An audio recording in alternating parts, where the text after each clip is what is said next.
আজকে ওই মামলার আরেকজন আসামি কথিত যশা সাংবাদিক জনাব শফিকুর রহমান, উনি বিজ্ঞ আদালতে আসবেন।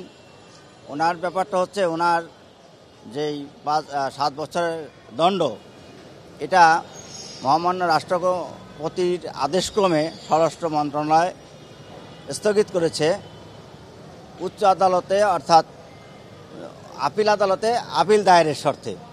কিন্তু এই ক্ষেত্রে ওনাকে নিম্ন আদালতে এসে আত্মসমর্পণ করতে হবে এবং আত্মসমর্পণ করে ওনাকে ওকালতনামা দিতে হবে এবং ওনার যে গ্রেপ্তারি পরোয়ানা আছে সেটা প্রত্যাহার করে নিতে হবে। এই জন্য আজকে আসবেন। আশা করি 10:30 থেকে 11টার ভিতর হয়ে যাবে।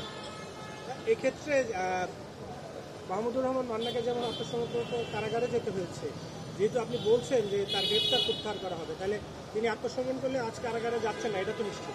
জি, তিনি আইনগতভাবে যে পদ্ধতি এতে উনি কারাগারে যাচ্ছেন না এবং কারাগারে যাওয়া ব্যতীতই উচ্চ আদালতে আপিল করতে পারবেন।